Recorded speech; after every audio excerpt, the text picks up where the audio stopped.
morning, good morning, good morning, good morning. Or afternoon. It's always so difficult with the intros. What is it for you guys? I don't know. Some people look at this at like 3 in the night. Is that morning?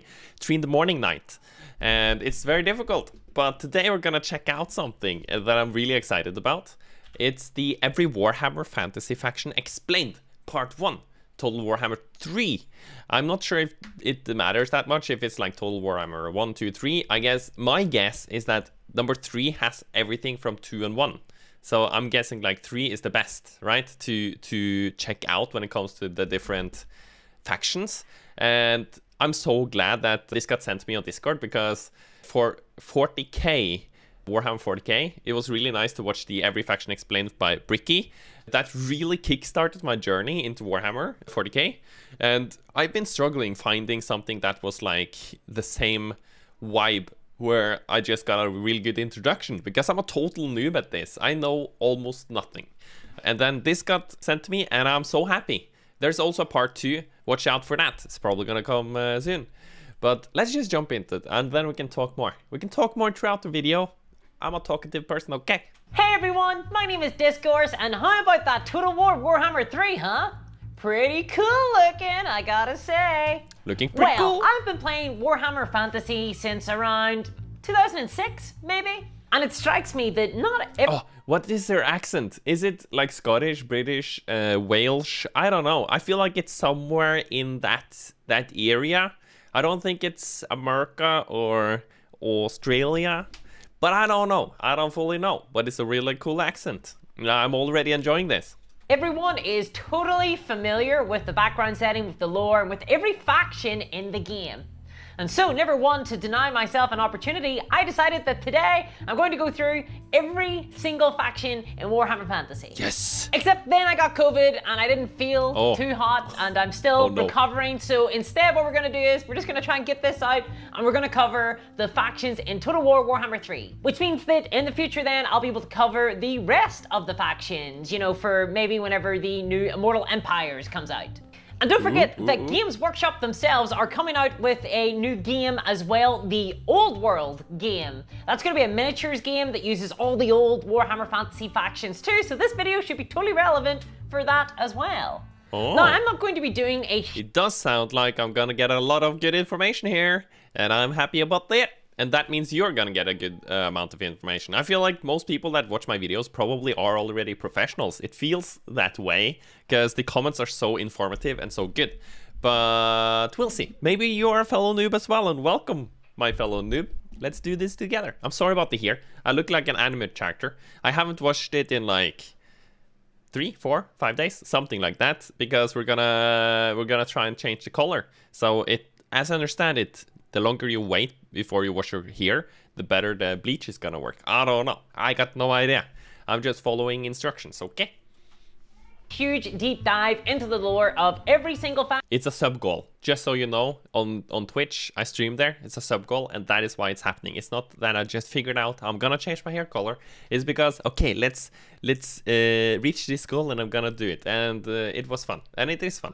But I'm gonna go through some of their tidbits, give you a bit of an idea for who they are, what they fight for, and what their history is. So that then when it comes time to either play that game or just for your own interest, you know who, say, Kislev are. And do try to stick with me here. I am currently recovering from COVID, so I might not be as full of zest and pep as I typically am. Although I feel okay. So subscribe to the channel, check out my Patreon at patreon.com/discoursminiatures. Let's just get those out of the way now and run straight into it. Let's go. Warhammer Fantasy. So then, what is it? I think she has a lot of pep. She's doing really good. She's very entertaining to watch. Okay, this map behind here, just before she starts talking about it, it got shared to my Discord, the map of the world, or like this world, and it was like, do you see any resemblance to something else? And yeah, it feels like this is the world we live in right now, just with alterations. What the hell happened to Norway, for example? Or maybe it's on the tippity top there. Yeah, it looks very, very similar. Norway looks almost the same. We just don't see all of it. Wow. But this one though, is that Hawaii? has changed and moved to the opposite side of America. I don't know. What is Warhammer Fantasy? Well, it's this. It's this world, the world of Warhammer. It is very similar cool. to our own, but yet very different. Yeah. It is a land of magic, conflict, and war. And this is probably pretty familiar to you if you've already played any of the other Total War Warhammers. Ogre kingdoms. Or if you're only aware of Ogre. the miniatures game, you might have heard that this was destroyed, just kaboomed. And yes, that is the case. Warhammer Fantasy was originally a miniatures war game, and Games Workshop ended it in the mid-2010s. And this was done during a big event by Games Workshop known as the End Times. 2010? Is that when it happened? I felt like it was just... I was thinking it was recently. Wow. 2010? A series of narrative events where every single faction sort of got capstoned off by Games Workshop and then destroyed, kabloomed with the world. This was to make way for the new fantasy version of the universe called Age of Sigmar, which is a little bit more fantastical, set in sort of a more ethereal world. But today we're dealing with Warhammer Fantasy, traditional and classic Warhammer Fantasy. So the world of Warhammer, it is a realm of magic and fantasy and all that good stuff, but it's not quite like the typical fantasy world, like say D&D. For one, most people in this world are going to die in the dirt, not knowing the face of their father. It's just a fact of life. There's... by that, does she mean that, okay, most people are gonna die in the dirt, not knowing the feats of their father? Does that... maybe I misunderstood something. Maybe she's gonna explain it really soon, but it sounds almost like, okay, I don't know who my kid... or like my kid doesn't know who I am. Or... is it more like they die young and they don't figure things out? I don't know. But I guess it's a lot of blood and gore. That is the point, right? That fits really well into like a 40k vibe, at least. Very little heroism in this world in the traditional sense, though there's a lot of big f***off hammers. And if you will excuse me, I'll read from the tomb for this next one. The tomb? What the hell? Is that the Bible, man? Wow, that is one hell of a book. Is it font size like 32 or is it font size 12 and it's packed? I'm curious. I got so many questions here. Wow, so sorry about the questions, but it's very interesting. Prepare thyself to enter a world of demons and vile sorcery, of battle and death, of violence and of madness. Chaos infects the world like a malignant disease from which there can be no recovery. Logic, reason, and sanity have no place here. Even the earth and the air are suffused with the stuff of raw magic, causing gnarled hag trees to come alive, men to devolve into monsters, and castles of bone to form from the mass graves of ancient battles. In this blasted realm, you will see wonders and horror alike that you shall carry to the grave. So yeah, it's pretty rough. So it is a great... Wow, this is really cool. This is really cool. This is not like... oh, yeah, she said D&D, but I'm gonna say this is not like League of Legends, okay? This is more hardcore. This is for real tough people. Wow, this is really cool. Like, I love it when it's like over the top, like a 40k. Sorry, I'm gonna mention 40k so much because I'm starting to like understand a little bit more and get more into it, and I'm very hyped. You can check out my other videos on that. But now I'm like so excited to get into fantasy, Warhammer Fantasy. I'm not sure if I should say Warhammer Total War or if I should say Warhammer Fantasy. Like, what should I refer to it as? I'm guessing Total War is the game, while fantasy is the actual like lore way, and then fantasy has many games maybe, and it's not necessarily Total War, but her book was Total War, I think. I'm getting confused. Oh, it's so difficult. Pretty and desolate world, but it's not quite low fantasy the way that say Song of Ice and Fire is. There's a lot of magic here. And one of the things about Warhammer is that it is always teetering on the edge of destruction. There's always an apocalypse going on. And yet, all the same, everyone's too busy trying to build grand empires, fighting battles, or just rob the guy next to him to really sort of care or notice. Wow. But not to worry, there are plenty of people willing to burn wizards at the stake in order to save the world. There's lots of those guys around, so, you know, someone's kind of trying to look after the planet. And with good reason too, by the way. Those wizards can indeed be a font for actual demons to come spiraling into the world. So even if they are innocent, they still gotta get burned. Maybe it's a pretty dark place. This was the OG Grimdark before Warhammer 40k. The scale is a little bit... Ah, yeah, so this came before 40k. Fantasy started, the grimness, and then 40k came in and were like, oh, people like grim. Let's give it fucking grim. Oh, now I said the F word. I'm sorry, YouTube, but look at my cup. It's my really nice cup with me holding a cup of me, holding a cup of me. It's a pretty good cup. My girlfriend bought it to me, and the stream on Twitch, they had the idea. It's smaller, but it's a lot more personal because of that. And there's a lot of really cool stuff happening in this world between vampire pirates that are sailing the seas. Vampire pirates? Vampire pirates? What? Vampire pirates? I'm trying to think about something else. It's a wizard race car driver, and it's a orc horse rider. Okay, maybe orcs ride horses. I'm just thinking they're gonna break the horse. Or dwarves horse ride drivers. Horse ride drivers. Oh my god, I don't know. But that is wild. Vampire pirates? I need to learn more about these. To massive immortal warriors who stream from the roof of the world, hell-bent on destroying the entire planet for the glory of their dark gods. Damn. Yeah, these guys were the White Walkers before it was cool, and then subsequently not cool anymore. You've got Fantasy Germany, who are currently undergoing an industrial revolution. Whoa. Meanwhile, there are knights atop Pegasi flying around in Fantasy France, fighting giant lizard dinosaur man. Yeah, there's a lot going on, and it's pretty all fantastic. A lot. It's basically the real world in 1500, except dialed up to like 22. There's magic, you've got guns, and you got halflings. What more could you want? Yeah. Oh, and of course, there's shit. Just shit everywhere. There's no indoor plumbing here. What did you expect? Although there is a vast underground empire of ratmen who are waiting for the day to ascend to the surface and take over the world. Why will no one listen to me? There are rat people beneath our feet. They're known as the Skaven, and one of their plans to take over the surface world is to literally... Okay, one thing that just stood out to me. This guy has one tooth in front there and one tooth in front there. Shouldn't there be like two teeth? Like, you can't have one tooth.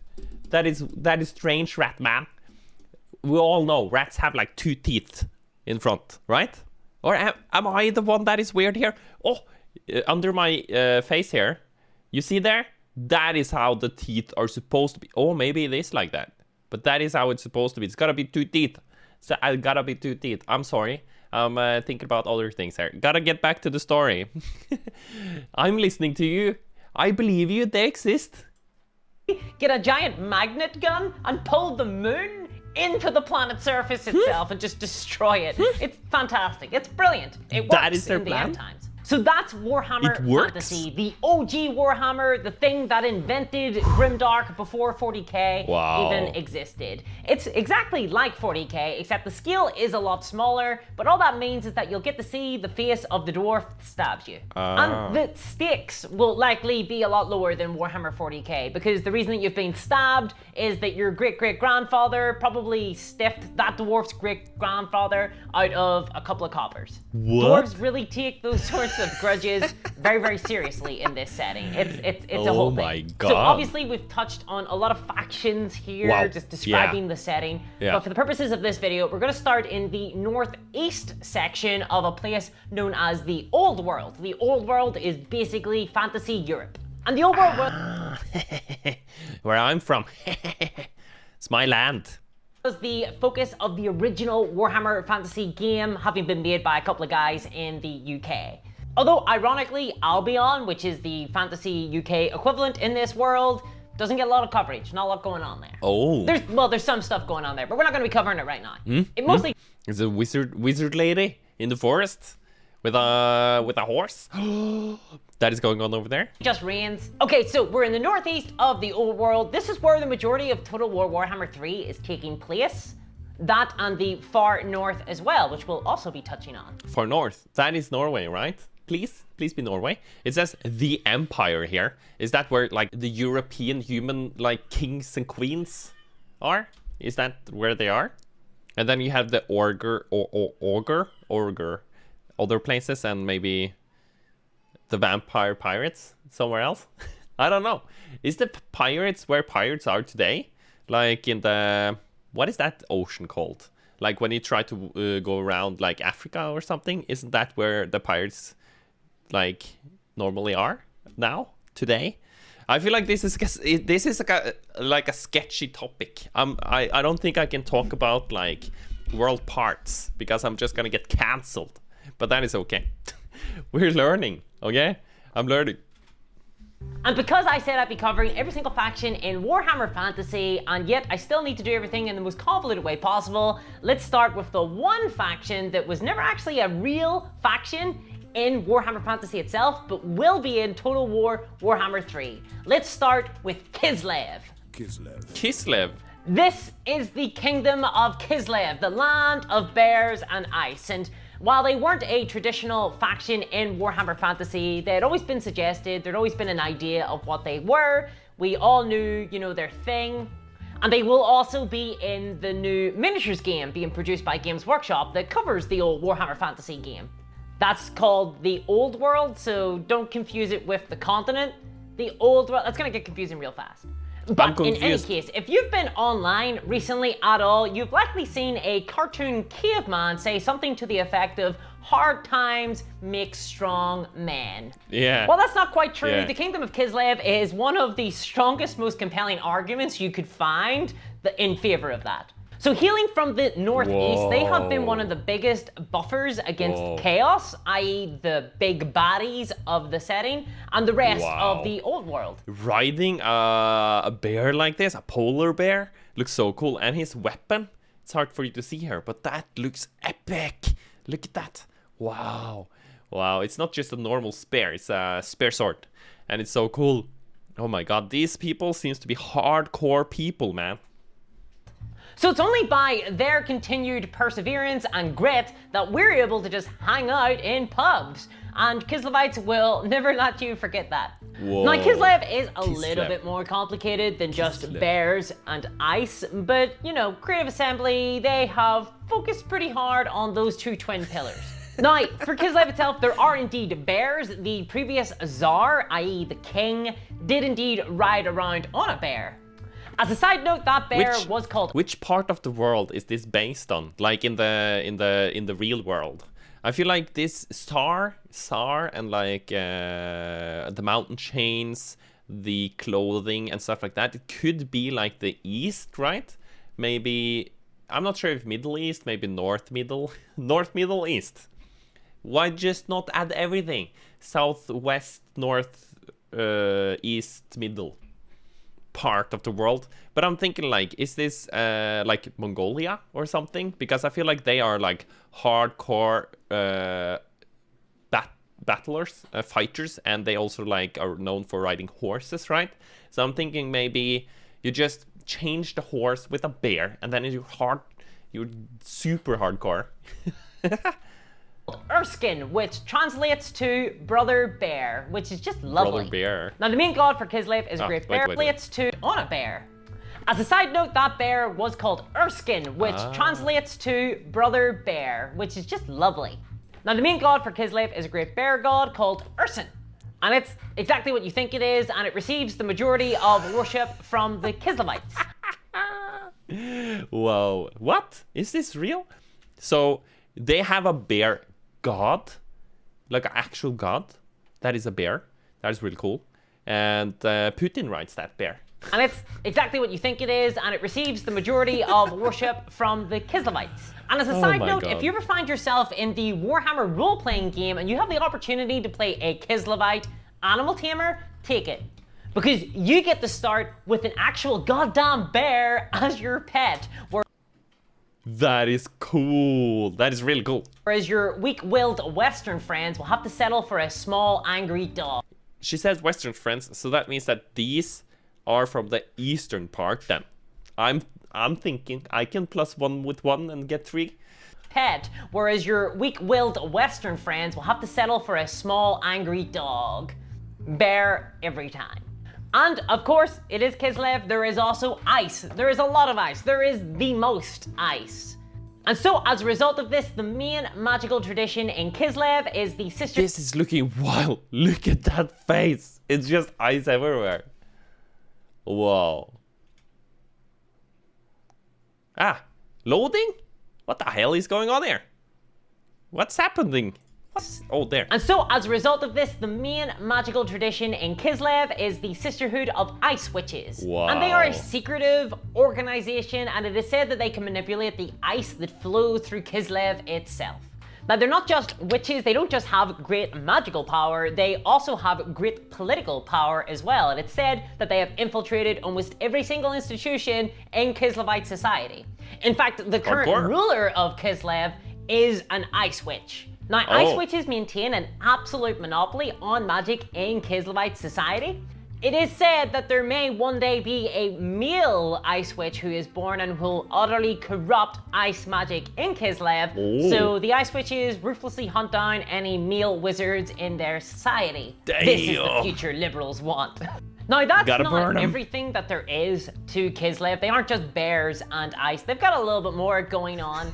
And their armies can be very varied, in fact. And that's because there are two main cultural distinctions within Kislev. So you have the northern Ungles and the southern Gospodars. So without the Ungles, the Kislevites wouldn't have... Ungles? That sounds a lot like Mongols. Isn't that what it's called? Like the Mongolian? Like the really like under... Oh, my brain. Why do you not fetch the word? The name. The really known leader. Oh my god. Blah, blah, blah, blah, blah, blah, blah. Oh, it stopped. Totally stopped. It's iron carpet here. But yeah, so you... Okay. Of their horse archers and infantry cossars. And without the wealth of the Gospodars, they wouldn't have the elite 𝗦cie or their winged lancers. Wow. And it's only by the virtue of these heavily armored cavalry, the winged lancers, that Kislev stands up against forces like Chaos. And the winged lancers could even go toe-to-toe with the elite cavalry of a place like Bretonnia. Additionally, if you're like me at all, you also know someone who will always play sabatons when the winged hussars arrive, any moment that the winged lancers show up in anything.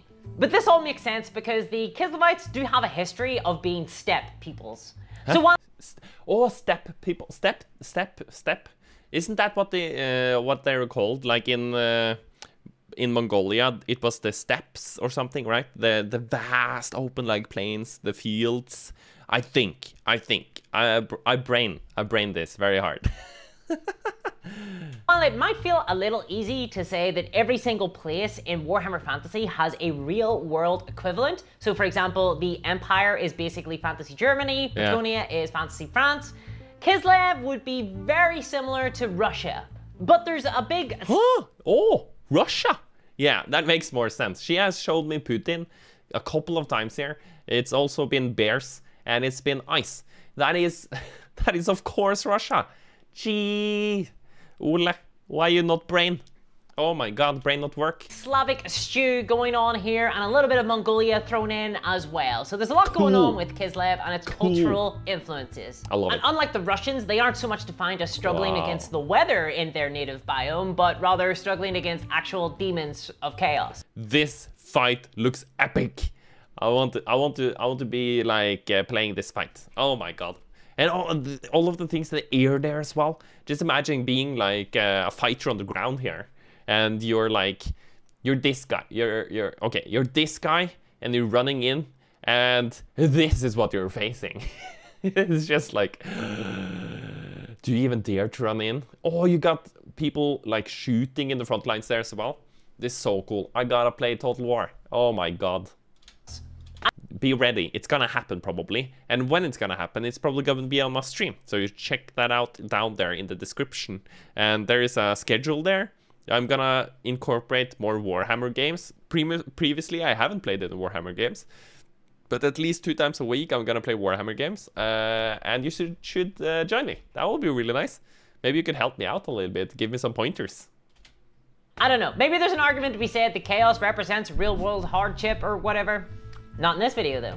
Kislev itself is run by a 𝗦cie𝗰𝗶𝗹𝘀 at the moment, who is also an ice witch. Wow. She's clearly a parallel to Catherine the Great. But at the local level, individual towns have local boyars who will make most of the decisions. Kislev is such a huge, sprawling place, and it's so sparsely populated that it's not really possible to have a sort of centralized government to govern everything. Now, 𝗦cie𝗰𝗶𝗹𝘀 is the daughter of the beloved...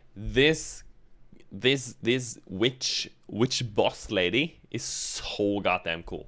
Like her crown, her sword, her outfit, her magic, her face, her like vibe, everything is so hardcore and cool. I love it. I love it so much. I feel like I'm learning about the world, but not the real world, but also the real world. It's very confusing to me, but it's very cool. I'm sorry if I'm being a little bit lazy, or not lazy, but tired today. Like my life is a total like it's 10x like 40k man or fantasy. I'm drowning a little bit, but I'm trying to get my React videos in because I love making them. I'm having so much fun with them, but just excuse me a little bit for being like a little bit tired. My daughter is also like going through a couple of things, so sleep and rest is not in my vocabulary nowadays. But I love you guys, and like and subscribe if you like the video, man. I'm sorry for ranting here. I love you, but I feel like this is like a little bit of my space to rant a little bit and also have fun, you know? Just like be me and enjoy the process. So, love you guys. Love you. Finger gun. Boris Bokha, who was also known as the Red Tsar. Catherine is literally an ice queen. She has a throne made of ice. I mean, personally, I prefer central heating, but okay. And she commands great respect from her people. She's not as charismatic or fun to be around as Boris, her father, was, but she is quite stern. Of course, it has to be Boris, man. That is such a cool and good name. Boris. Oh, I just imagine like having a bear with Boris would have been like the best bear ever, probably. Not because of bear, but because of the like presence of Boris, man. Talking to Boris. Wow. But this lady is not as fun. She means business, and business only, I'm guessing. I wouldn't fight her. That is for sure. That is for 𝗦cie𝗰𝗶𝗹𝘀. The loading, charismatic or fun to be around as Boris, her father, was, but she is quite stern, quite certain, and quite severe as well. Imagine Elsa from Frozen, but only putting a lot more heads on spikes. So that's Kislev. They are a cold, hard, complex people. Oh my god, what is going on with their faces, man? This is scary. Like this lady to the left here. Her eyes, nose, and like mouth, it's just like frightening. And the right side there, the guy, he looks even more frightening, much more frightening, with one huge eye. Is that like glass spectacle kind of thing, or is it just his eye being like blown up to be huge? More than just bears and ice. They have a fire, strength, and a pride to them, and they won't let you forget that. Okay, and next up we've got Ogre Kingdoms. Ogre. Oh boy. So it is almost dinner time here. Very appropriate. So many of the factions in Warhammer Fantasy come from a very specific psychology formed by major events in their history. Bretonnia is known as a pretty haughty society overall in order to keep their peasants in line. Kislev, again, has a lot of grit and determination because they're always being attacked by, you know, hordes of ravening chaos demons. Whoa. For the ogres, it's a big hole in the ground, and they're always hungry. Okay, this needs to be explained. Yeah. So originally, this needs to be explained, my friend. The ogres were pretty simple people. They lived a nomadic life in the steppes to the east of the Kislevites. In real world terms, think of them as sort of occupying the space of Mongolia. So they are bumping up right against Cathay. And it's said that Cathay actually taught them the secrets of metal and fire. So not too bad. Those are pretty banging things. However, unfortunately, the ogres began to overrun the steppe. These guys are big boys, and that was becoming a real issue for Cathay. Now, once their numbers grew really big, Wait, I thought the ogre was more like orc-ish. Orc-ish? But this seems like... Is this more like dwarfs, but with huge muscles and angry faces? I'm not sure. But they're hungry. Maybe that is where all the muscles come from. I don't know. That's really interesting. Pretty cool. Pretty cool. Oh, they're loading again. Oh my god. You wanna fight? You wanna fight, YouTube? You wanna fight me?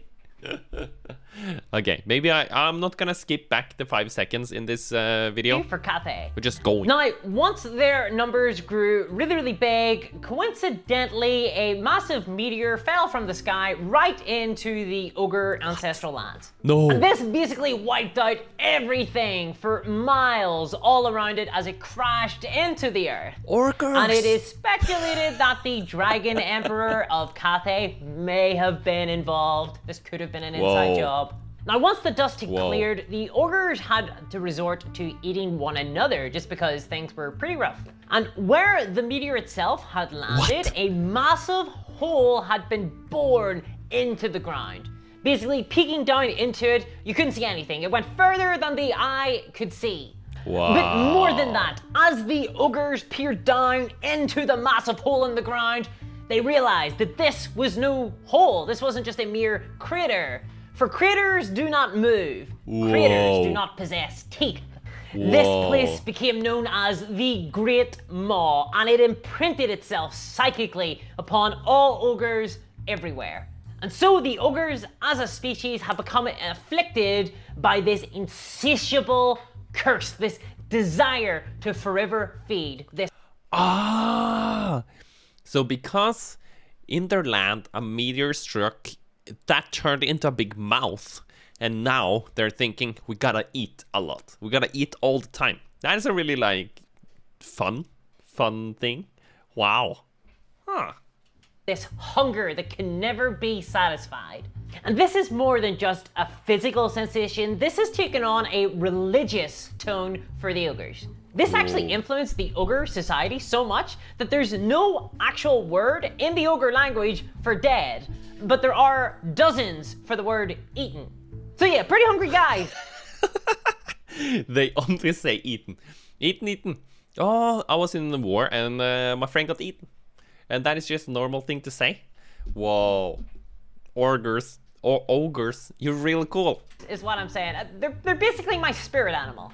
And so with the maw writhing around in that big crater, whatever it was, the ogres left. They began an exodus where they spread out like a disease across the world. Wow. Now, power in ogre society. He looks so cool.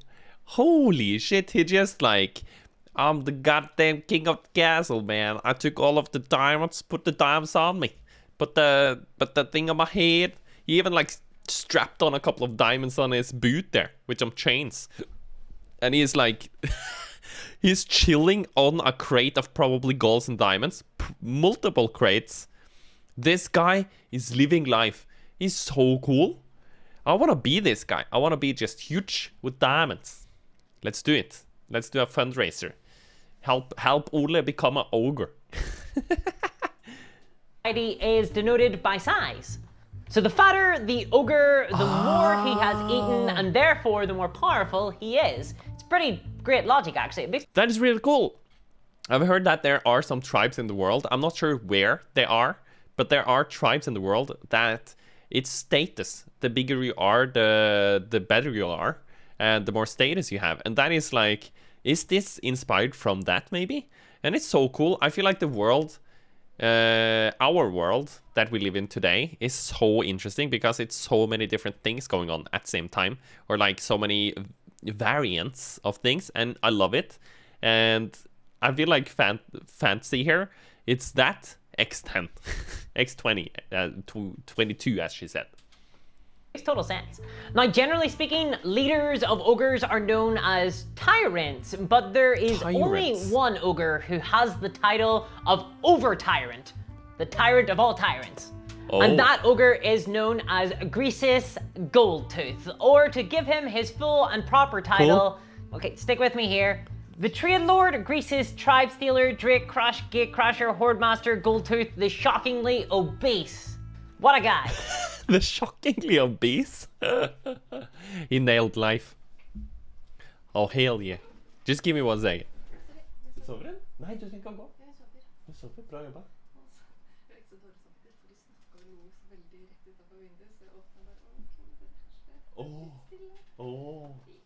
Det gikk bra?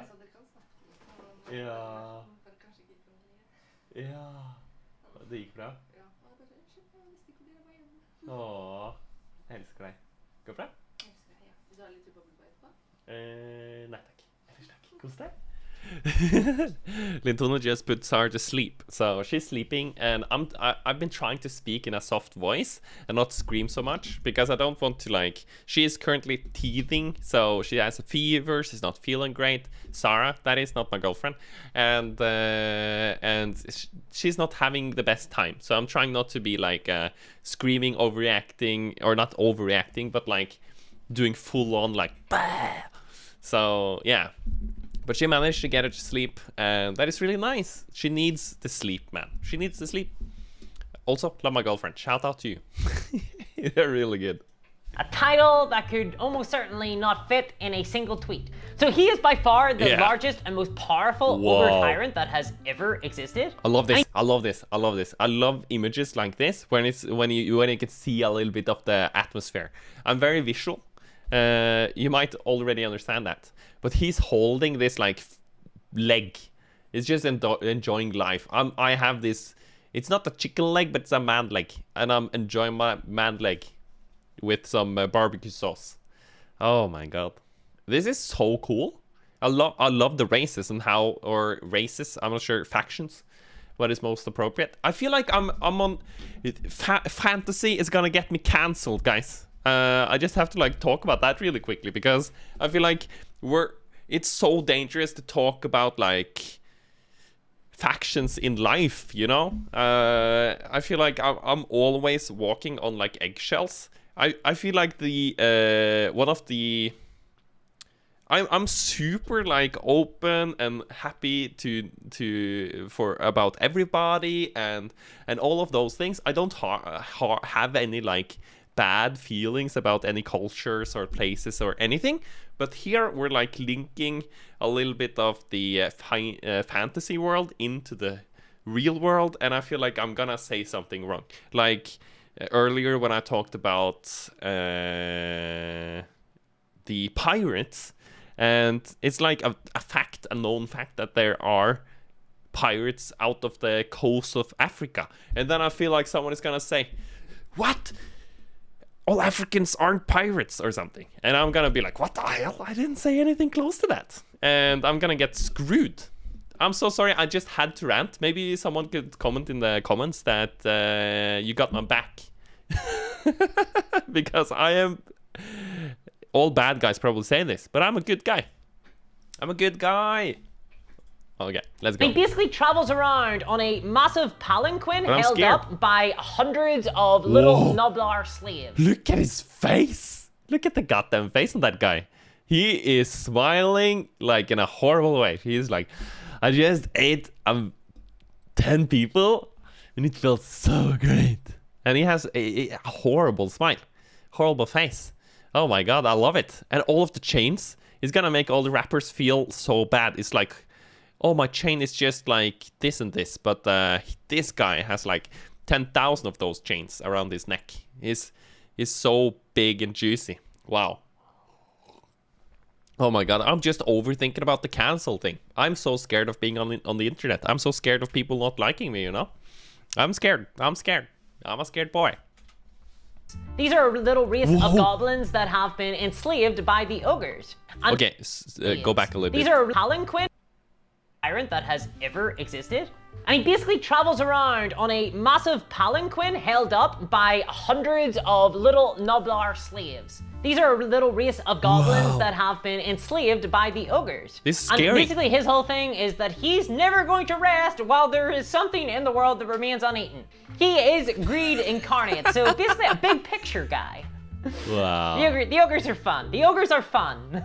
Another big character, pun intended, in the ogre faction is maybe not as big as... Look at those teeth.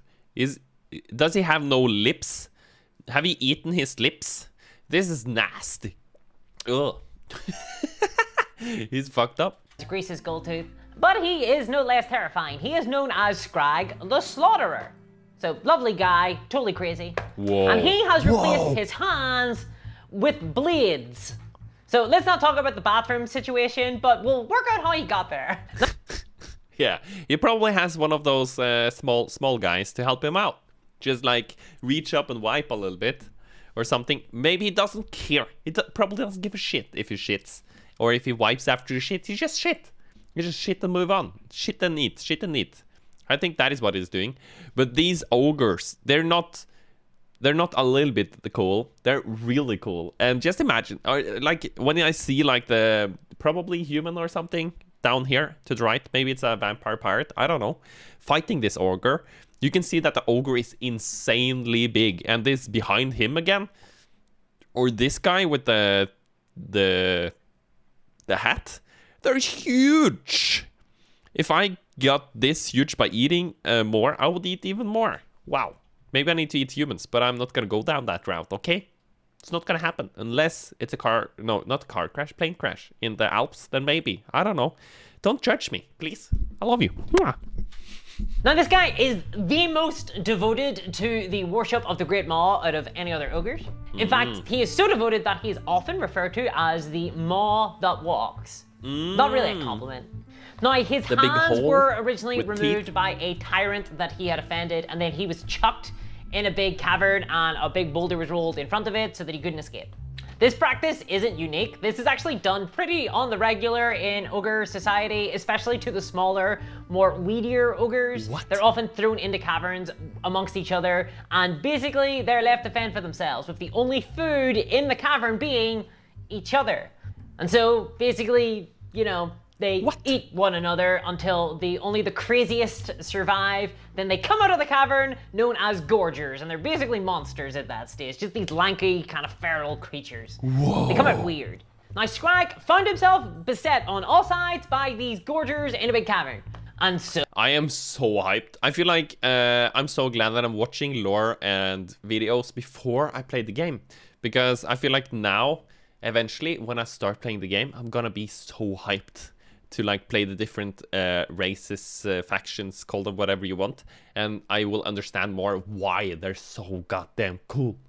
I love it. So he did what any right-thinking ogre would do. He basically stuck blades in his arm stumps and got the chopping, got the cooking, oh boy. Whoa. And this managed to actually earn the respect. He has a cooking ball after him like this?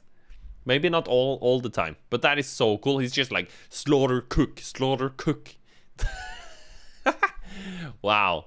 Of the rest of the gorgers in the cavern, so together they escaped. So it's a good story, it has a happy ending. Of course, once they did escape, they devoured their previous tribe. But you know, I mean, those guys were assholes.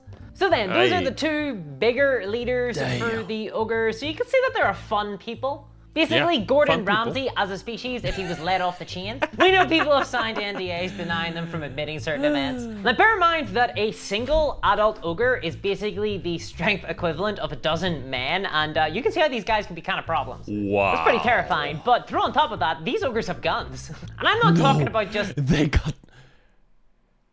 got... This is not gun. This is not gun, this is cannon. They're handheld cannons?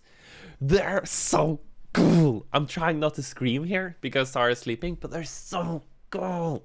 Oh my god, does this guy have a machine gun sticking out of his cannon gun? Just like little, like a 9mm pistol. This seems like he's plopped down a couple of like old school weapons into his cannon. So he's not launching a cannonball. It seems like he's launching an axe and maybe a spear or something. Whoa. Still this massive guy around. No, they run around with huge cannons. They carry cannons, and they're called lead belchers because they eat bullets. These guys are hardcore. They eat But they also bullets? have plenty of heavy armor, so if you wanted to face off against one of these guys, you know, and we're like, plenty of flesh, well, covered in heavy armor now. And they also have, if that was not enough, they also have a huge list, a huge menagerie of enslaved animals and races at their beck and call. Whoa. So these range from the aforementioned nobblers, the goblin creatures, but then we've also got the gigantic mournfangs, which are large enough for ogres to ride about on. Whoa. But also giants who were once a very noble, very well looked after race of giants who used to command the world, have now been debased and enslaved by the ogres. What? And then you've also got basically creatures like the Gorgers. That is almost like a sad story, I feel like, because maybe they were, maybe they weren't. But yeah, maybe they were like really good people, like fantastic giants, the loveliest giant, a big bear, big huggy bear. But now they're horrifying monsters because of the ogres, man. Look at him. His teeth rotten. His eye one shot or gone. I don't know. He's looking scary. Which are at this stage essentially a whole other thing.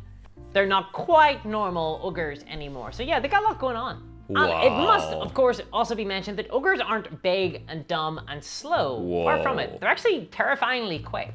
And they're really cunning as well. They make for brilliant mercenaries because you can just pay them in food. And they are often working as mercenaries throughout the world. But the thing you have to watch out for ogres is that they are more than likely driven by whatever malign intelligence resides in the Great Maw. So whatever it wants, the ogres want too.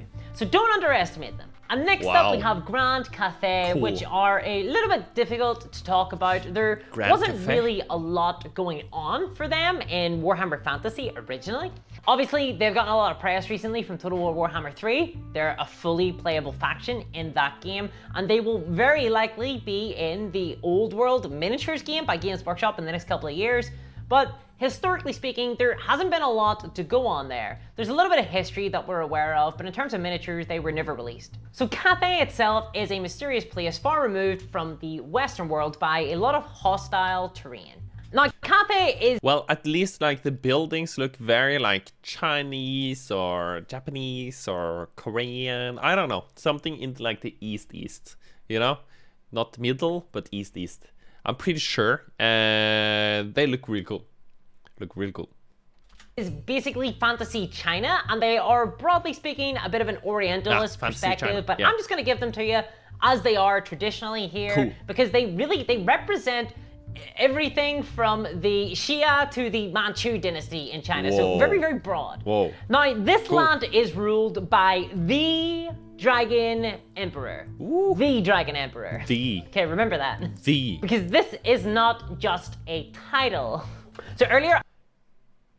It's a dragon? It's like real... It's the dragon? Wow, it's a cool dragon as well. I mentioned that the ogres themselves had a meteor, probably called on them by the Dragon Emperor of Cathay. And the reason that it's important to remember that is that the Dragon Emperor from then, in, you know, ancient history, is the same Dragon Emperor as today. It's the same guy. Same being, shall we say. Because Cathay has been ruled over by the same two entities for the last thousands of years. You have the Dragon Emperor and the Moon Goddess. And while they both have magical powers, they're both divine beings, they reject any and all worship, unlike, say, Sigmar in the Empire. So they do demand respect as rulers. I mean, they rule Cathay itself, but they don't require material worship. They don't require religious worship. That is almost like in the 40k, though. I'm sorry for like referencing 40k again, but the Emperor... As I understand it, he was like so anti-religion, destroyed all religion. And then, I don't know everything, but after everything happened, it's fast forward, now they're all worshipping the Emperor. And it's like super religious worshipping of the Emperor. So it's like, what the hell happened there? But here, it is like a little reference over there, or like from here to there or whatever, where they're like, nope. Don't worship us in a religious way, okay? Don't do it. But we demand a little bit of respect. Respect me. And it makes sense. It's very cool. And so, as a result, a type of ancestor worship has flourished in Cathay. Now, that's not to say that the Dragon Emperor and the Moon Goddess have not had issues. There was the rise of a person called the Monkey King, who... The Monkey King? He looks epic. And his staff is just like so cool. Wow, is that magma stuff? It's not even fire, it's magma. And what the hell is going on with this horn thingies? He's like a butterfly, but a monkey. Oh. Who tried to become the de facto ruler of Cathay and started a rebellion. It's hinted at that this is some sort of chaos beastman of some kind, but we really don't know a lot about them. Now, militarily, Cathay have a massive standing army. And of course, being ruled by the Dragon King and the Moon Goddess means that they have a lot of power that they can bring to bear as well. But more than that, they also have dragon-blooded wizards who are said to be able to command fires that are hotter even than that from the flames of 𝗦cie, which is the realm of fire that the traditional wizards of the Empire would tap into. Okay. So she kind of fast forward into things that I don't know about, but these guys can control fire, and the previous ones, not the ogres, but before that, Kievs? No. Kris? I don't remember the name, god damn it.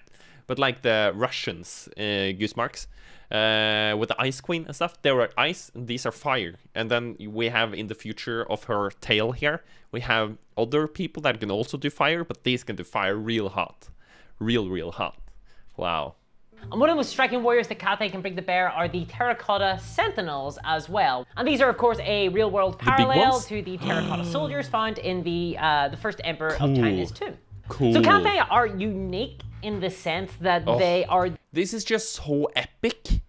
I just like it so much. It's very difficult for me to explain, but I feel like the fighting guys that she showed from the real world, they're so epic, and like this is also so epic, and there's so much like honor and value and like serving and like it's just so much of those emotions that it's just giving me like I don't know, so much motivation in life. I don't know, this is weird. This turning weird. Is this a session where you guys are the psychologist and I am like the patient here? I feel like that is kind of the vibe we're going for. Indirectly. I didn't mean it to become that way, but thank you so much for helping, guys. Thank you. Wow. The first faction in Total War to really have been made out of whole cloth. And they have been designed completely from the ground up, it seems, by Creative Assembly, as opposed to just Games Workshop. I mean, no doubt there's been a lot of collaboration there.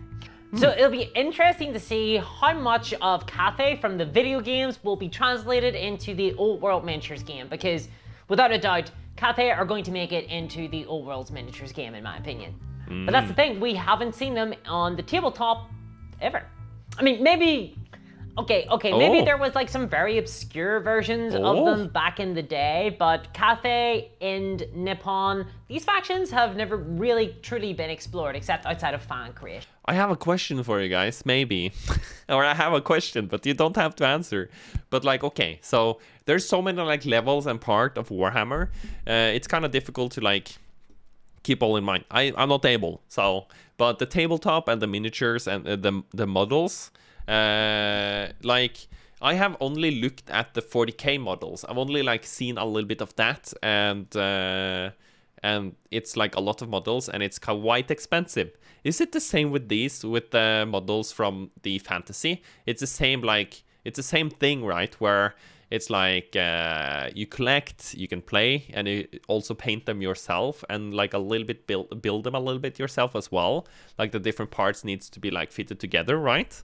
I'm just curious if someone maybe could tell me like, yes, the fantasy models are actually, there's a lot more models for the fantasy, or they're cheaper, more expensive. A little bit of info like would be really nice, but don't feel pressured to give me the answer. I'm just curious, and I feel like I get so many like interesting comments and so much good information. Sorry if I haven't responded to your comments yet. I'm drowning. I'm trying my best to answer as many as I can. I'm even like answering comments while I poo. Like if I walk, poo, like sit, I try to answer comments, but it's difficult. There's so much good comments though. So many good comments. Thank you guys.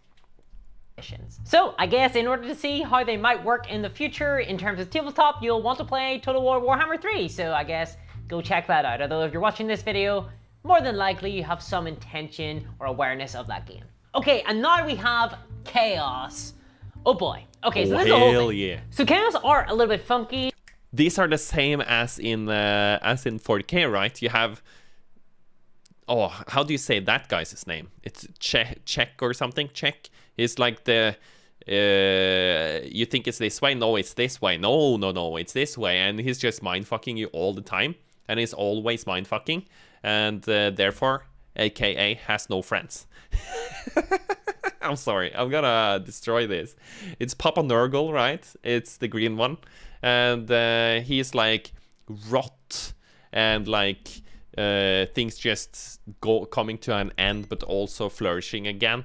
But it's like disease and rot and like pestilence and all of these kind of things. And people like to worship Papa Nurgle because he's very understanding. He will take you in. He will treat you pretty well. And then you have Khorne with a K and an H, right? Khorne. And he's like, I'm gonna fight. I'm always gonna fight. I'm always gonna tell the truth. Everything is just gonna be like bam, bam, bam, bam, bam. Fight. I'm very... he's basically a little bit honorable almost, but I'm not sure. Maybe not honorable. Maybe I don't understand that word. And then you have Slaanesh or something, which is the boob on the right there, over here. But it's actually the whole person though, but mainly the boob. I'm butchering this so hard. But that is like feelings, emotions, and stuff like that, right? So she can thrive on like probably good emotions as well, but mostly like bad emotions, like right? Or like those work really well. So if it's like torture or pleasure or stuff like that, so it's either sex or it's like cropping you in two, turning you into a sofa, as I understand it. So these are like overlapping from 40k to fancy, right? I'm starting to understand a little bit, and I'm very glad there are some like a little bit of overlap, so I can easier, it's easier for me to like have the connection between them and just like learn both at the same time. It's also like a little bit frightening because then maybe I'm gonna take one fact from here and just plop it over to the fact over there. So I'm not sure, but I enjoy the process. There are 4 main gods of chaos. Yeah. And overall, they are cruel and evil divine beings who feed on human emotion. Yeah, but Papa Nurgle, we love that guy, right? We love Papa Nurgle. And they are powered by certain concepts. So they exist Slaanesh. out of time and space, but there are many mortals who worship them. And unlike a lot of other gods, they're not too cool for school. They do, in fact, take an interest in mortal affairs. Why is it always the evil ones? And they can even manifest on the mortal plane, or at the very least, their avatars can. Yeah. And they can also send hordes and hordes and hordes of demonic legions into the mortal realms as well. Yeah, so that is also kind of the same as 40k, right? So that is something I really misunderstood in the beginning. I thought they were like more physical beings, like they could like pop into the game or just like raw, but they are not coming into our world, but they're sending like their essence, their avatars, as she says. And it's probably the same here, right? Because chaos is shared like a little bit, but it's not shared, but it's shared. Like how we talk about it is a little bit shared, right? So if you kill a demon, does it just spawn in the warp again or in chaos? Maybe the warp isn't here. Oh, wow. I think I need to like figure out where the line goes between the 40k universe and the fantasy world. Like some people in the comments have been saying like, no, they're not shared at all. And then you have like other people saying, no, it's a transition kind of thing where these are shared. So I don't know. It's very confusing. It's very confusing. Like seriously, these demons are endless. Now most of the mortals who worship chaos hail from the north, around the North Pole, and this is where the barrier between worlds is at its weakest. And the chaos gods will even reward their followers with gifts for those who are the most dutiful. His hand? So, you know, you can get something like, say, a massive tentacle for an arm, which to me has never felt like really much of a reward so much as a bit of a setback. I think I'd prefer the hand, thanks. But also, culturally speaking, some of the strongest warriors of chaos will be allowed to don what are known as the Hell-Forged Armor. This is a set of chaos armor that the warrior can never leave ever again. They become bound and one with this suit of armor. Whoa. And this transforms them from mere mortal men into a living weapon. Space Marines, eat your heart out. These guys power over the other tribal warriors that make up the Warriors of Chaos. Wow, that's so cool. And here as well, you have like skulls chained to the armor.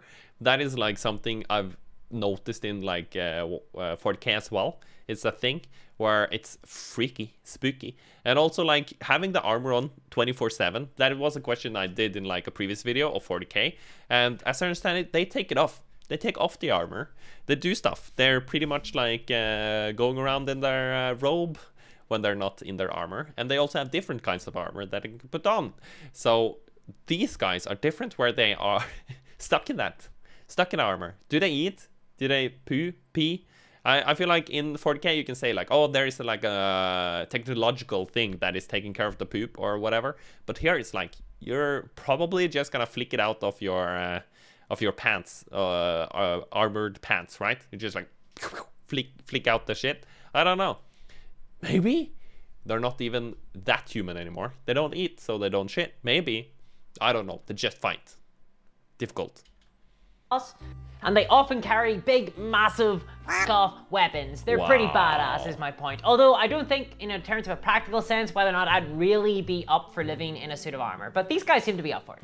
So that's the general idea of chaos. That's where the mortals come in. They're often just tribes of Norskins who live in the north who worship chaos and then are sent by the gods down south in order to prey upon their more civilized foes. Damn. Although that said, it's not only in the north that chaos is worshipped. There also are worshipped in the east. Basically, barbarian tribes are typically the ones who would worship chaos. And I mentioned at the beginning that there are 4 different chaos gods. So we're going to go through each one of them now individually because each one of them has a different theme and tone. And it's important that we don't bundle all the chaos gods up together as just a single unified faction because they're not really. They at best have a rivalry with one another and at worst have a blood feud. It's really just their unified goal of devouring the world that kind of keeps them in order. So the first god we're going to talk about is Khorne.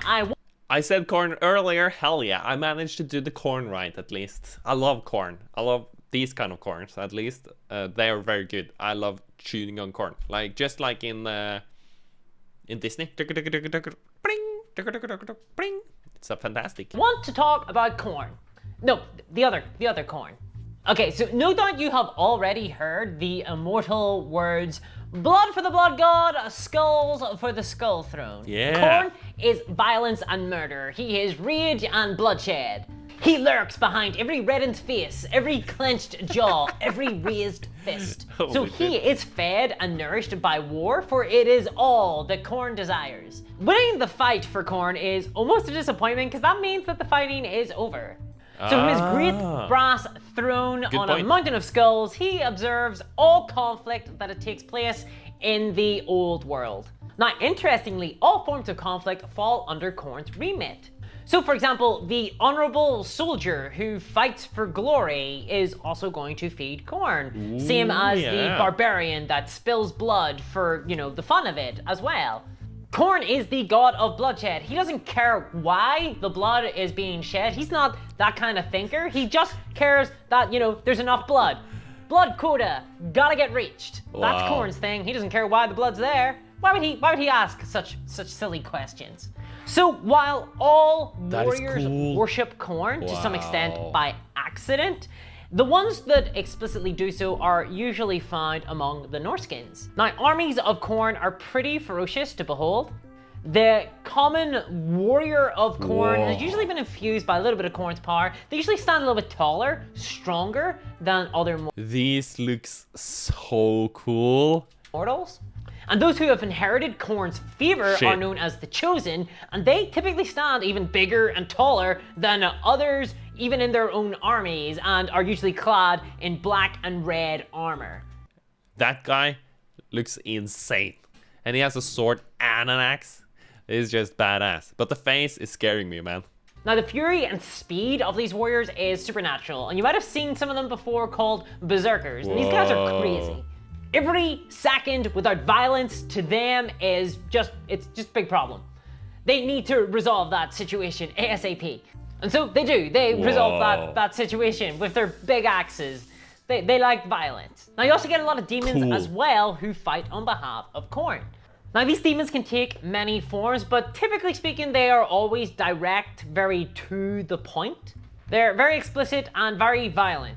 You get plenty of warhounds, but then you also get these demons. This is kind of like the main foot soldier. They're called bloodletters, and they're like little devil guys with blood letters, like in A, B, C, D, E, F, G. Is that kind of letters? swords. I don't know how best to describe Whoa. them. And they got big tongues. I don't know how else to describe these guys. These guys are the rank and file. They're, you know, they're pretty bloodthirsty. They're cool. Now, worse than all of these are what's known as the greater demons of Khorne. The ones that are made in his image. And they are known as the bloodthirsters. Oh, they look epic. Look at their horns. Just like fiery horns. And all of the teeth that are just nasty. Wow. And all the muscles. And magma. Looks so cool. These guys are massive, winged, hooved monstrosities, is the only way to put it. And they wield a huge axe that is the size of buildings. And like their master, they are fueled only by violence and murder and anger and rage. Damn. And they are basically invulnerable so long as blood continues to be shed. So how do you fight these guys? No. Probably with what the hell do you do then? What the hell do you do? cannon, Whoa. I think. That's what I would do. Now, the most notable huge cannon. bloodthirster is known as Skarbrand. This is once Whoa. Khorne's most devoted servant. However, he was manipulated by one of the other Chaos Gods into striking Khorne across the face. Got like a bitch slap. Now, obviously, Khorne wasn't hurt at all, because of course not, because it's Khorne. Khorne is a Chaos God, not your bitch. So, Not your bitch. That was really good. That was funny. You're killing it. You're killing it. Khorne then, in his fury, strangled Skarbrand. Very random. And then he cast him into exile. So the strangling Whoa. presumably didn't kill him. Yeah. It was a light strangling. Now to this Probably day, liked it though. Don't you think? Probably liked it. Skarbrand continues to, rampage in absolute anger and vitriol. And to be honest, Skarbrand himself doesn't remember any of this. He doesn't know why he's so angry all the time. He just is angry all the time. Just so kill that's murder. him. That's his thing now.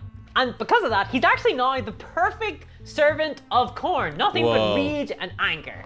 So, there's a little bit of a love-hate relationship going on here.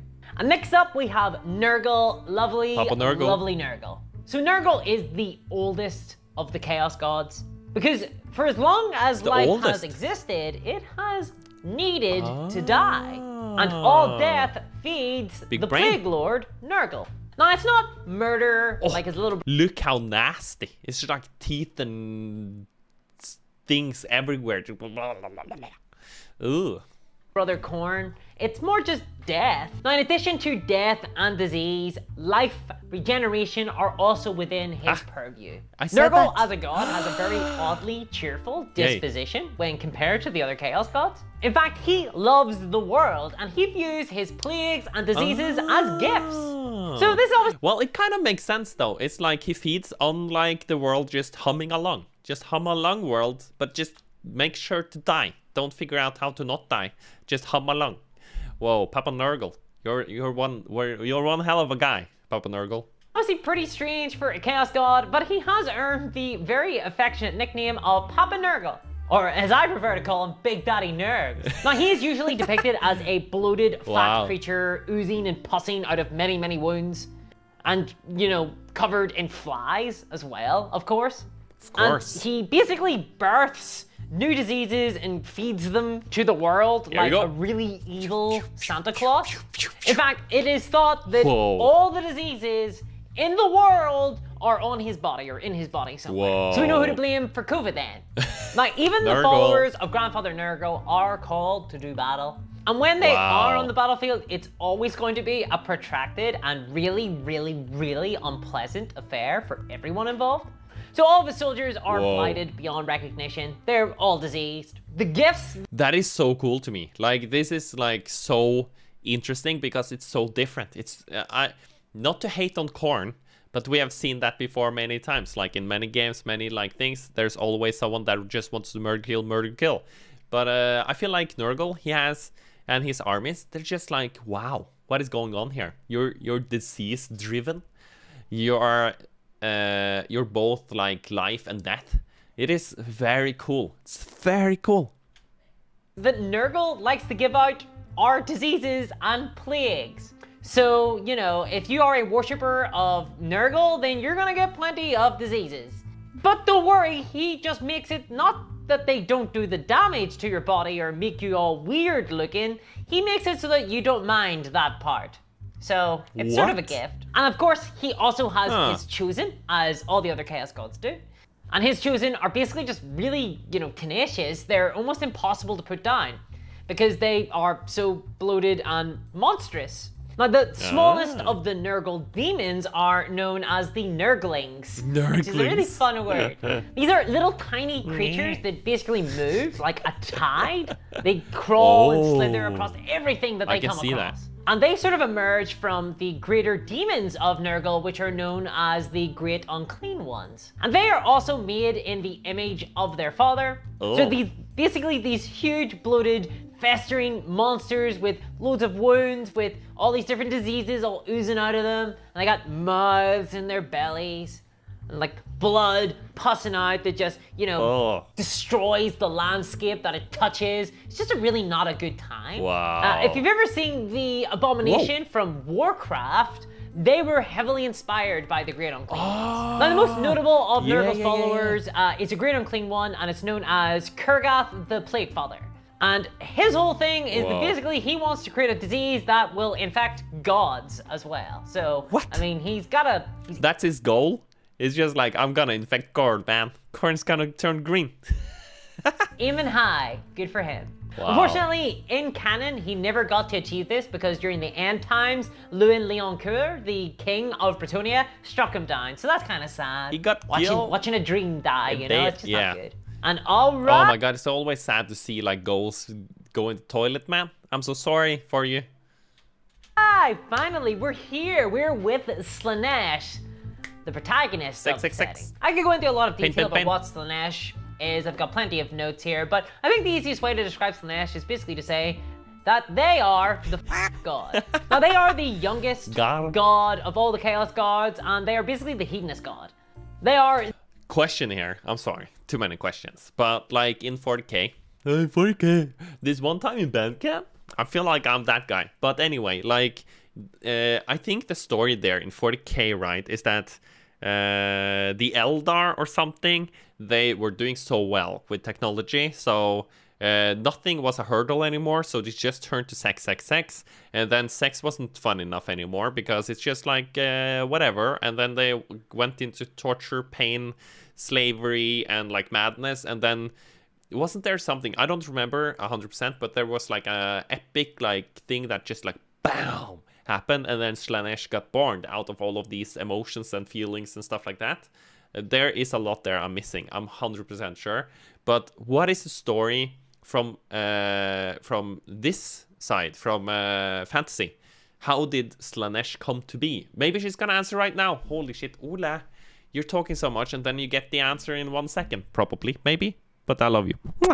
The Lord of all earthly pleasures. Basically what Sodom and Gomorrah were destroyed for.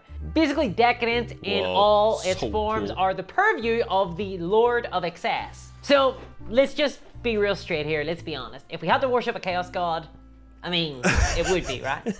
Look, I mean, Beastman and Kinky Boots. Come on. My Slaanesh kind of worms their way into you in very sort of subtle ways sometimes. So they are present in the brushstrokes of the frenzied artist, or in the butterflies before first kiss, or in the fisting of a massive hooker, or you know, in the exquisite flame of a servant's Did she just say what I think she said? I'm not gonna re-say it. I'm gonna get cancelled. Wow.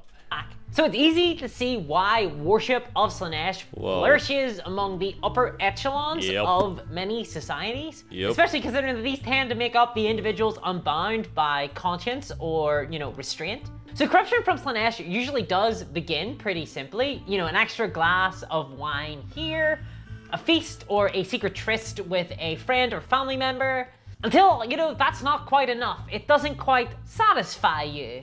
So you push it a little bit further and further and further until, you know, you're in a donkey show. So worshippers of Slaanesh basically push things to greater extremes until it goes too far.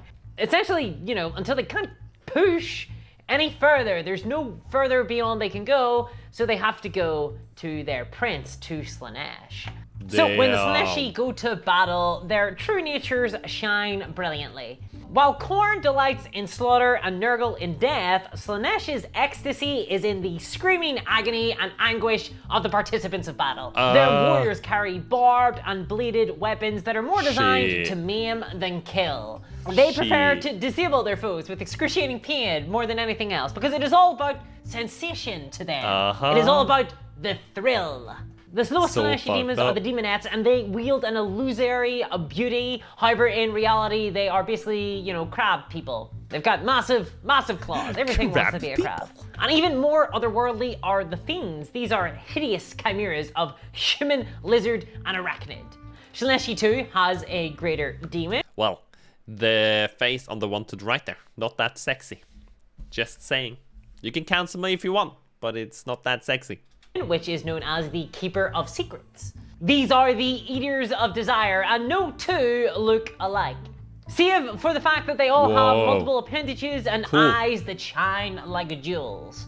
To see one of them is to become utterly obsessed with their image for the rest of your life. I mean, they look okay, I guess. Yeah, but I'm more scared than turned on, to be honest. I don't see it. Now, the most notable follower of Slaanesh has got to be Prince Sigvald the Magnificent. His appearance belies the depths of depravity inherent within his soul. He is radiant and beautiful, and always accompanied by his mirror guard, who wield shields of... Those horns were kind of cool. It's like two like fat small ones there, and then huge ones around the back, so it's almost like a crown. It's really well made. Well made. Of polished glass, such that he can always see himself whilst in battle. You could say he's a little self-absorbed. Sort of his descent into depravity began when he got a teeth. And he has just like a little scarf in front of his like wiener or whatever. Whoa, what the hell? Just for human flesh. He got the hunger. And in more recent times, he razed a city to the ground because he broke a nail there. So he's a man after my own heart. What? Also, he wears ass. Look at that. You can see his ass. I love it. This is really good. This is my new favorite. Chaps. And last but not least, we have Tzeentch. Tzeentch. That is how you say it. Tzeentch. But it's with a T, right? Tzeentch.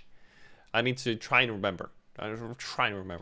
Now, Tzeentch is arguably the closest to the concept of chaos out of all the four chaos gods. It's chaos. He is basically aligned with the concept of change.